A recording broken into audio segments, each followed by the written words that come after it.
naciye mbaho ubuzima bubishe bunanije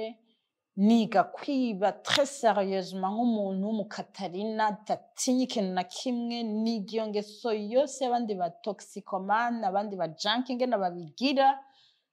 ndita nyene mu muriro nyene ndavuga nti mbaya jewe ninapfa nta kundi mugabo nanje sinza gusupporta iyi manque ingana gutya y'ibi bintu.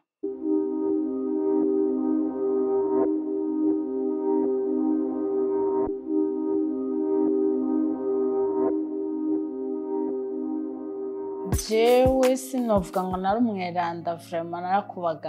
narakubagana cane mu bana bose abavyeyi barabibarutse nari umwana kubagana gose nije novuga ko nabereye umwana muba abavyeyi je sinumva nari tete nari umwana mubi nyene aguma ngenda amaguru yanje ntiyahagarara itabi ryo risanzwe vraiment novuga ko naritanguye à l'âge de 13 ans, 14 ans, nari nangoye kunywa itabi risanzwe. Hama inzoga nazo nyene bigenderako nazo nyene ndazitangura muri iyo myaka kandi nari muto nkiyiba nkoreshejwe n'abandi bana twabana nkabona nabo bararinywa tukinyegeza kuja kurinywa mu matoilette mu madushe derije tukibrosa tukataha tukama turi muri iyo rythme nyene kutiga twinywera amatabi twinyegeje turateba turinjira no mu nzoga hama jewe mu nyuma ndagwa muri ico kinogo rero ca drugs ndanywa drogue ndinjira mu buzima vraiment buremereye gusumba iryo tabi nanywa n'izo nzoga je nta muzungu yansiga mwibarabara n'ukuri nkumva abazungu je nanje binjamwo ntangura kuba wumva ndabakunze nkumva ntibipasa je n'umwirabure nkundanye n'umwirabura ntibipasa ntibigira sens mu kwinjira muri abo bazungu navyigishijwe n'abandi bakobwa barantwara mw'ijoro ngaho mu za Novotel za Le Doyen bakambwira ko bama baronka amahera facilement baronsa abo bazungu ndaja muri iyo circuit y'abo bakobwa. Le Belge twahuye 95-96 duhuriye muri hotel Novotel hariho couvre-feu ku buryo nyene bagufasha inyuma ya saa moya waruhukira mu gasho hanyuma ngenda ndamubona yizanye nawe nyene muri ayo masaha mugasama ntiyari bwakwira hari nko 18h30 mugabo ndavuga jewe mu ngagara sinjayo kandi ndabwira nabo bakobwa bose twari kumwe ni jewe uyu muzungu ndazi ko ndamutahana abakobwa barantwenga baravuga ati bikore turabe dukoresha ubwo buhinga turabe ndabaje uyu muzungu yinjiye aha nuwi wanje ntihagire n'unamwegera bombo barantwenga ntibavyemera hanyuma ndagenda ndamubwira nti urashaka kumpa lift kubera hariho couvre-feu kandi sinshaka kuja kurara mu gasho n'ukuri uzobukoze mbese aranyankira arambwira ati ntibikunda nanje ko ndakujabukana ntahangwa nongera abarije mfatwa de retour ngiye ikiriri amwenke uza tugatahana ikiriri ukazotaha ejo kwera nikundira abazungu nari namaze gufata iyo rythme numva bakubise bagomba kurira tuca tujana no muzungu tujanye le premier jour niho yambaza ati none urazi kubika ibanga ndamubwira ntego uje nshaka kunywa numva shaka gufima ndamubwira ndamukubita agakofe none niyo nivyo no bikira ibanga nimba ugomba gufima none nshaka kunywa itabi none ncane ndabibika nk'ibanga gute nguya ngo ngomba kunywa drogue nanje drogue n'ukuri nari ndayizi mu majournaux mu mateleviziyo bavuga ibiyayuramutwe naho numva nyene nzi ico bita drogue ibiyayuramutwe sinari bwabinywe sinari bwabibone nyuma acara binyereka we nyene binyeretse Ego narifuza kubibona basi mbone na couleur yavyo, mbone ingene bisa, nimba ari amazi menye ko ari amazi, nimba ari poudre menye ko ari poudre, nimba ari ivyatsi menye ko ari ivyatsi, anyereke basi. Aranabinyereka, aranyereka n'ingene babinywa, nabona bishira kuri papier aluminium, agaca akora na billet ya 100 francs, akaba ari agira agakenke kabikwega, agaca aturiza brique musi ya aluminium. Uko yabinywa abimanura hejuru ya papier aluminium, nabona bica bicika amaraso. Bicika amaraso, hama uko akwega niko yabloka la fumée, imyotsi y'ivyo bintu. Hama mbona n'ikintu anywa régulièrement kandi ataruhuka. Munyuma turanabishwanira ndamubwira nti soit uracagura ivyo bintu uri kuranywa canke ucagure jewe, kuko ndabona umenga jewe naje nkukuba umuntu aguma yasista ivyo uri kurakora, sino basi nanje ubimpeko basi tubisangire. Nimba ari ugupfa dupfe twese, muga nabihonjeje numvise arivyo. Ndibuka vy'ukuri ko yaciye akorora amosozi ararira,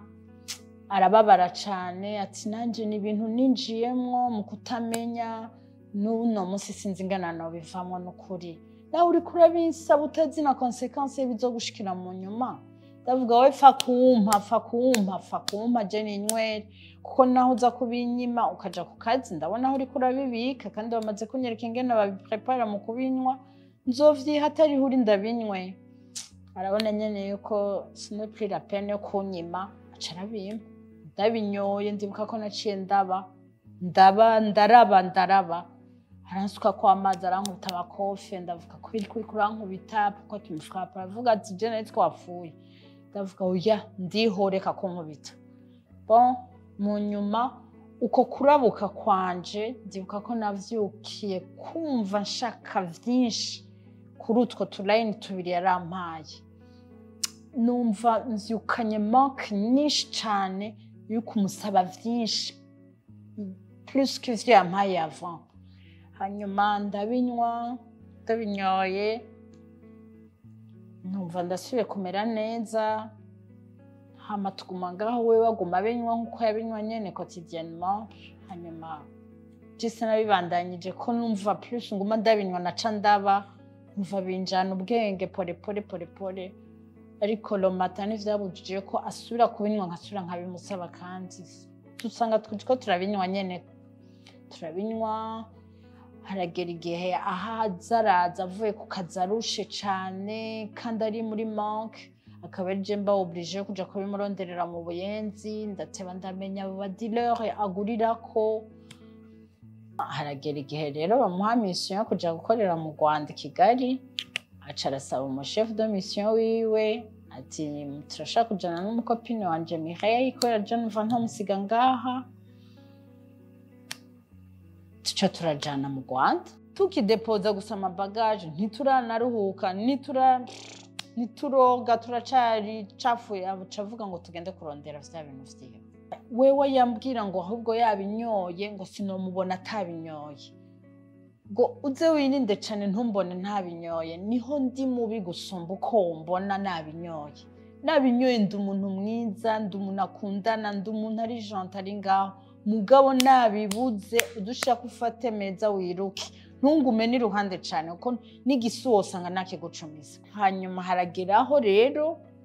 naho nyene twisepara, agategerezwa kuja kwivuza iwabo, nanje nkategerezwa gutaha ngaha mu Burundi.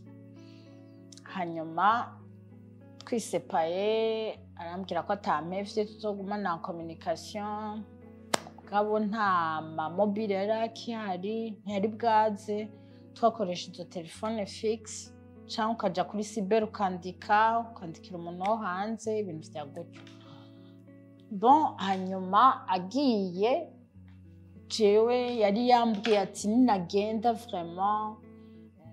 uzoba mu bundi buzima bubi, udafashe decision yawe yo kubiheba. Uzomererwa nabi cane, uziba bagufata uje mu gasho bagufunge, uzomererwa nabi. Niwe wabinsavye, nari nakubujije ntubinywe, urambera uranka. Urumva rero si jewe, ni wewe wavyikwezemwo. hama je sinzoguheba tuzoguma tuvugana nzokora ibishoboka nzidakurungikira amahera muga harageze igihe dutakarana complètement naciye mbaho ubuzima bubishe bunanije niga kwiba très sérieusement nk'umuntu w'umukatarina atatinya ikintu na kimwe niga iyo ngeso yose abandi ba toxicomane abandi ba junkie ingene babigira ndita nyene mu muriro nyene ndavuga nti mbaya jewe napfa nta kundi mugabo nanje sinza gusupporta iyi manque ingana gutya y'ibi bintu ariko rero jewe baranyamvia naribuka koga siniresa faire ngo mbe ndumwanda no naribuka kuba no kwambara impuzu naribuka mu bisanzwe uri mu vrai toxicomane ntiwoga amazi akubwiye ko wumva umenga ariko arakubaba ariko je narayoga kuko naranka umwanda naranka umucafu hanyuma ciwe ndanayabuze vyarashika ahantu abadileur kubera babona ingene je nimereye propre ntamanje ndi propre mu bandi ba toxicomane féminine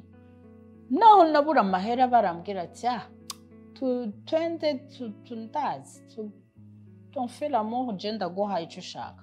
avuga nakare nanje amahera nari nayabuze kandi sishaka kwama nja kwiba ndukira mu mpimba mu bushoba mvutura banyica tugende nyene umendagoye nabindi mugabo ukoreshe la préservative sans la préservative on laisse tomber ntaco ndandemera mfe niyo manke hanyuma mu mpimba nari maze gufungwayo gatatu bwa mbere nafunzwe une semaine bwa kabiri 2 semaines bwa gatatu muri 2006 mfungwa toute une année ndabona yuko ndiko ndagenda buke mbwa famille ntiyamba kurikama iza kunkurayo le 20 février 2007 imbere y'ijuru sinigeze ndoshita sinigeze nsubira mu buyenzi sinasubiranye n'abajanki kandi mu nyuma naho naja no mu magroupe y'abajanki sinigeze ngira ayo matentation kumva umenga ndafise envie gusubira kubinywa non jamais ahubwo nagenda ndabagurira bobo nkaca nigira jewe rero mu nyuma mba umu alcoolique inzoga ziramerera nabi gose nabi zozo rero ziza rero ari kandanda ndavuga nti none je nari nzi ko nakize ibi none mbaye umu alcoolique ameze uko ikintu cose nasanze ari mu mutwe ni mu mutwe no mu mutima w'umwana w'umuntu gusa kuvuga ngo iki kintu ndacanse sinzosubira caranshikanye kure mpimba ntayo nari nzi nayinjiyemo kubera iki kintu ndifatira ingingo jewe nyene ndavuga ni jewe iki kintu ndacanse hariho n'umugani bavuga ngo akavuga ntigahenda katavuga nambara katavuga je sais pas ni ibintu nk'ivyo ngo akatavuga ntigahenda kavuga ego hanyuma ndavuga akantu rero ko katavuga kaba ari je mvuga ndashaka kukanensha nk'agatsinda foko ndakavako ndabivako vraiment ndabivako le 20 février no muri alcoolisme yanje muri izo nzoga nanyoye ndasubira ndavuga ni reka nsubire nitazi rya nyuma nazo nyene ndaziveko ntaco zimaze manura abo bajone rero yuko nahabo vraiment nta miti nanyoye narifatiye ingingo nongera ndasaba Imana ngo ifashe mbona gukira gutyo kandi ndabishimira Imana gushika no munsi